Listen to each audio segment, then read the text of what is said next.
રિયાઝથી લઈ અને રા નવગણ સુધી, અને નવા મોહબ્બત ખાનથી લઈ અને આરજી હુકુમત સુધી જે શહેર અનેક હુકુમતો અને શાસનનું સાક્ષી રહ્યું છે એ છે આપણું જૂનાગઢ.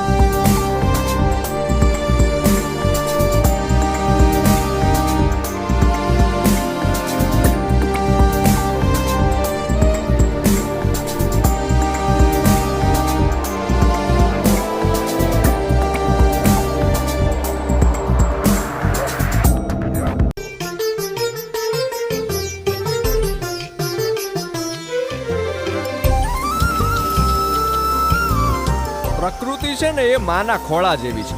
માના ખોળામાં જેમ બાળક આવે અને આપોઆપ રાજી થઈ જાય, ખુશ થઈ જાય, મોજ આવી જાય એને, એમાં પ્રકૃતિના ખોળે જ્યારે માણસ આવે છે ને ત્યારે એનો અંતરાત્મા ખીલી ઉઠે છે, એનો અંતરાત્મા રાજી થઈ જાય છે, અંદરથી એક મોજ આવે છે.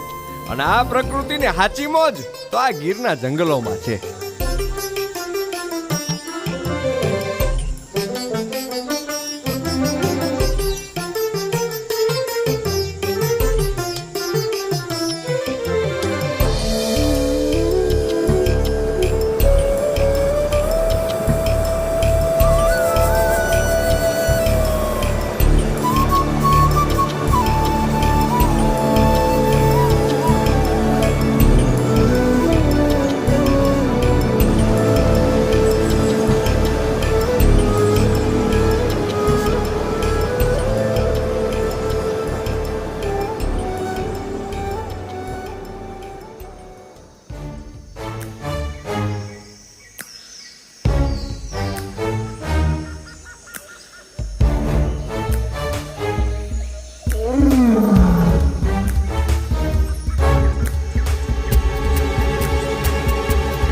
The only home of Asiatic lion એટલે આ સાસણ ગીર, આ ગાંડી ગીર.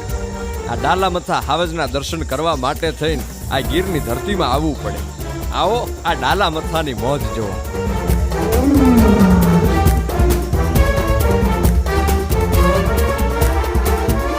કે હાવજ ગરજે વનરા વનનો રાજા ગરજે, ગીરકાંઠાનો કેહરી ગરજે, એરાવત કુળનો ઓરી ગરજે, કડપાતળિયો જોધો ગરજે, મોફાડી માતેલો ગરજે, જાણેકો જોગંદર ગરજે, નાનો એવો સમદર ગરજે, અને ડુંગરના ગાળામાં ગરજે, કણબીના ખેતરમાં ગરજે, ગામતણા પાદરમાં ગરજે, ગિરિયોની ગોહરમાં ગરજે, ઉગમણો આથમણો ગરજે.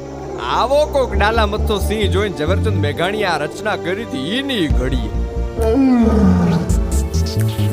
ઘોર હતી વંકી ધરતીને વંકા પથરા જાબો પહાડ વિકટ અને વંકા પગરતા ગીચ ખીચો ખીચ જામ્યા જાડ, જરે જરણ બહુ નીર તણા જોગા જે જંગલ ગીર તણા ભૈગા જે જંગલ ગીર તણા ભૈગા જે જંગલ ગીર તણા, ઉદાવડીને ઊંડી નદીઓ સઘન ઘટાતી છાઈ રહે અનકાળા અંબર વાણી એના રસ્તા ધમધોકાર વહે, ઝુંગા દરવર ગીર તણા જોગા જે જંગલ ગીર તણા ભૈગા જે જંગલ ગીર તણા.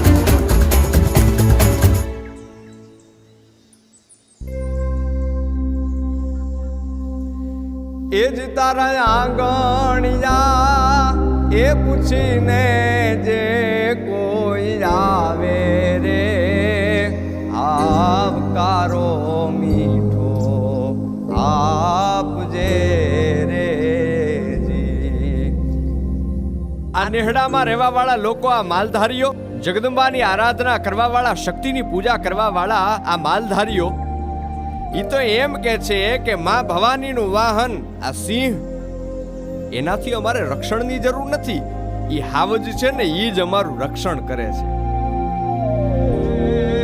ત્રિશૂળ લઈને હાથે હવજોગણીની સાથે, ત્રિશૂળ લઈને હાથે હવજોગણીની સાથે, ભેળી જોડી માથે રે મોગલ માડી, લલી આજ લાગું એ દયાળી દયા માગું રે હોનલ માડી.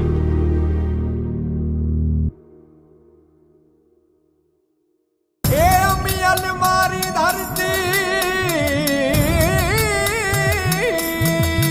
ડુંગરડા કરશે વાદને બન નદીયું દેશે સા. ડાલામથા સિંહની ડણકુથી ગૂંજતું આ ઘનઘોર જંગલ, નેહથી નીતરતા નેહડામાં રહેવા વાળા, લોક સંસ્કૃતિને સાચવી, પરંપરાઓને સાચવી અને પ્રકૃતિની વચ્ચે જીવવા વાળા આપણા માલધારીઓને જોયા અને પર્વતાધિરાજ કહી શકાય એવો રેવતાંચલ પર્વત એટલે કે ગરબો ગઢ ગિરનાર, એને પણ આપણે જોયું.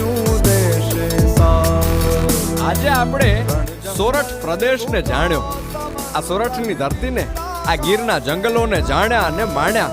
આ હતી આપણા મલકની વાત. આ છે ધન્ય ધરા ગુજરાત.